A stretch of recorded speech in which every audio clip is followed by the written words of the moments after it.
Welcome to another HarvestTotable.com video. Have you ever wanted to grow your own nutrient-packed leafy greens? Well, you're in the right place. In today's video, we're diving deep into the world of kale, a resilient, cold-hardy superfood that's perfect for any garden. Kale is not only packed with vitamins, it's one of the most cold, hardy plants you can grow in your garden. Whether you're a seasoned gardener or a beginner, we're going to cover every step of the kale growing process, from planting the tiniest seed to harvesting those lush, curly leaves. By the end of this video, you'll have all the knowledge you need to grow your own nutritious kale. Let's get started.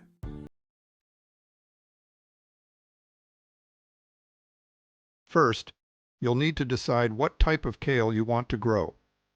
When you shop for seeds or seedlings for transplanting, you'll soon discover that there are three types of kale: Siberian kale, Scotch kale, and ornamental kale. Here's how they differ. First, Siberian kale has smooth leaves that are sometimes frilly along the edges. Second, Scotch kale has crinkly, curly leaves that look a bit like oversized parsley.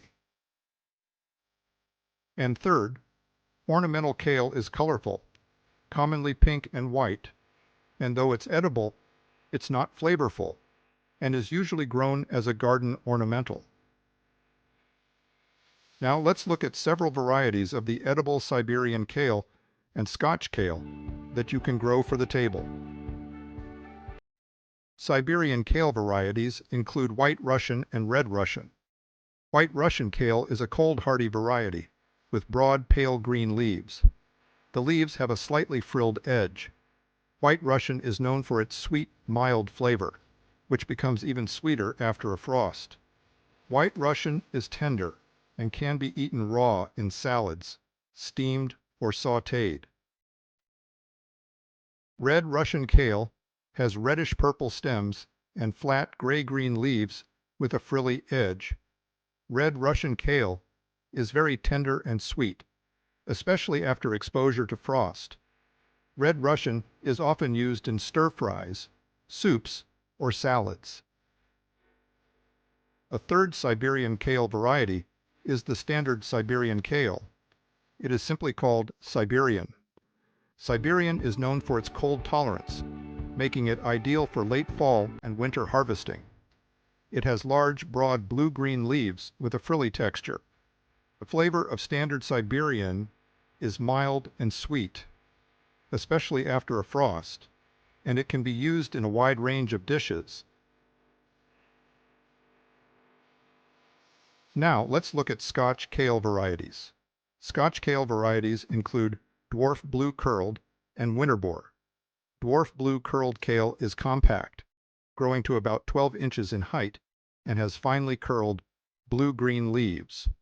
Dwarf Blue Curled kale is highly productive, and its tender leaves are great for fresh use or cooking. Dwarf Blue Curled is an excellent choice for a container garden. Winterbore kale is a classic Scotch kale with dark blue-green leaves that are deeply curled. It is very cold hardy and can withstand frosts, which improve its flavor. Winterbore is often used in salads, soups, and as a garnish. The variety, Dwarf Green Curled kale, is similar to Dwarf Blue Curled. Dwarf Green Curled has finely curled, bright green leaves. It is compact and cold tolerant, with a sweet, mild flavor that is perfect for fresh eating or cooking. Next, Nero di Toscana, also known as dinosaur kale or lacinato kale, though not a true Scotch kale, is often grouped with the Scotch kales. Toscano has long, narrow, dark blue-green leaves with a bumpy texture, resembling dinosaur skin. It has a slightly sweeter and more delicate flavor than curly kale, making it great for raw salads, soups, and sautés. All these Siberian and Scotch kale varieties are known for their hardiness and versatility. Any of these are great choices for home gardeners.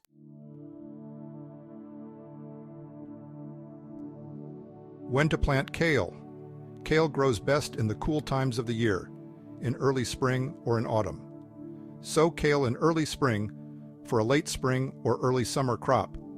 For an autumn and early winter crop, sow kale seed in early to midsummer, so plants mature after summer heat. Kale is one of nature's hardiest plants. It will keep growing even after the first freeze in autumn or winter.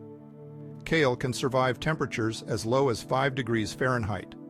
Conversely, some kale varieties such as Toscano, Red Russian, and Standard Siberian can tolerate summer heat. Planting kale. You can plant kale seeds directly in the garden or start them indoors, and then transplant them outdoors once they have grown to about 4 inches tall. Kale seeds can be started indoors as early as 6 to 8 weeks before the average last frost date in spring. Time seed sowing or transplanting so that kale comes to harvest before daytime temperatures exceed 80 degrees Fahrenheit. Kale will be ready for harvest 70 to 80 days after seed sowing. Time seed sowing so that kale matures in cool weather. This will ensure the best flavor and texture. Sow seeds about 1/2 inch deep. Use a seed starting mix and keep the seeds moist until they germinate. At room temperature, kale seeds will germinate in 5 to 7 days. Once kale seedlings have developed a few sets of true leaves, transplant them to a sunny location outdoors with well-draining soil. Be careful not to disturb the roots. Kale seeds can be started outdoors in a well-draining soil that is rich in organic matter. Plant kale in a sunny spot in your garden or a container that receives at least 6 to 8 hours of sunlight per day. Prepare the soil by mixing in aged compost or organic matter to ensure good drainage and fertility. Kale prefers slightly acidic soil with a pH of 6.0 to 7.5. Again, kale seeds should be planted about 1/2 inch deep and spaced about 12 to 18 inches apart. If you plan to grow kale as a cut-and-come-again salad crop, meaning you will harvest the leaves young, small, and tender, seedlings can grow as close as 3 to 4 inches apart. If you are sowing seeds and growing kale through the summer for a fall harvest, plant and grow kale in a spot that gets partial shade.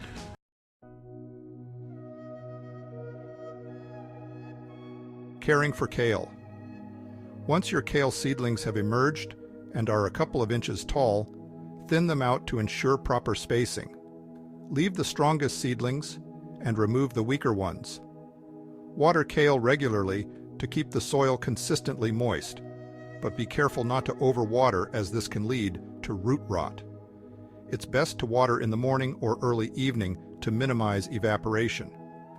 Watering early in the day allows plants to dry before nightfall. This will help prevent fungal diseases. Inconsistent soil moisture can cause kale leaves to become fibrous and bad tasting. Mulch around the base of the plants to help retain moisture, suppress weeds, and regulate soil temperature.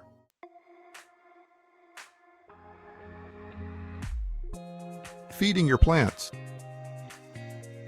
Fertilize your kale plants with a balanced fertilizer about once a month to promote healthy growth. You can also side dress with compost or well-rotted manure to provide additional nutrients.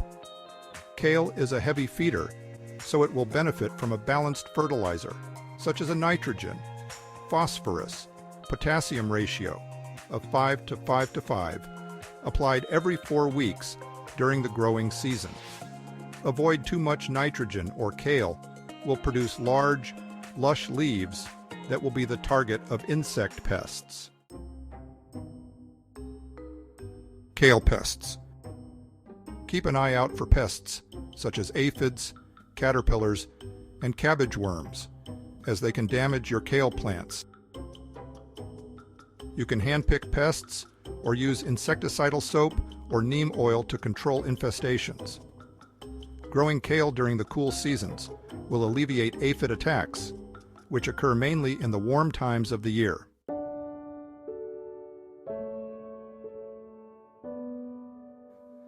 Harvesting kale. Harvest kale while leaves are still young and tender, typically when they are about 6 to 8 inches long. To harvest kale, you can either lift the whole plant or simply cut the leaves from the plant with garden scissors or shears. When harvesting leaves, start with the oldest, largest leaves on the outside or lower part of the plant. You can remove up to a third of the leaves from each plant at a time. Leave a few immature leaves at the top of the plant so it can keep growing. For best flavor, harvest kale during the cooler months of spring and fall. In warmer regions, harvest on either side of summer. For summer salads, pick individual leaves or cut young plants when they are just 4 to 6 inches tall. As the weather cools down, kale becomes sweeter and more flavorful. You can continue to harvest kale well into late fall and even early winter in some regions. In mild climates, kale can be overwintered and will continue to produce leaves through the winter. Mulch around the plants to protect them from freezing temperatures. You can harvest and serve kale throughout the winter. Serving kale. Before serving kale, divide and trim the leaves, then wash them thoroughly under running water. Kale has a nutty, earthy flavor that works well in many recipes. Fresh kale can add a spicy note to salads. Its peppery flavor goes well in soups and stews. Before cooking, you can blanch kale for a few minutes in salted boiling water to lessen its strong flavor. Kale can be steamed or braised or stir-fried. Kale is delicious dressed in a sauce or pureed on its own or with potatoes. Kale will keep for 5 to 10 days in the refrigerator, or it can be frozen after being blanched. And there you have it. By following these tips, you can successfully grow kale from seed to harvest and enjoy a continuous supply of this nutritious and delicious leafy green. We hope you found this HarvestToTable.com video channel guide helpful and that you're feeling inspired to grow kale in your garden. Remember, whether you're growing for smoothies, salads, or a hearty sauté, fresh kale from your garden is always a nutritious, delicious, and rewarding experience. If you enjoyed this video, don't forget to give it a thumbs up and subscribe for more gardening tips. Be sure to hit the bell icon so you never miss a new upload. If you would like our complete kale growing guide, go to HarvestToTable.com and enter Grow Kale in the search bar. Until next time, happy gardening, and we'll see you in the next video.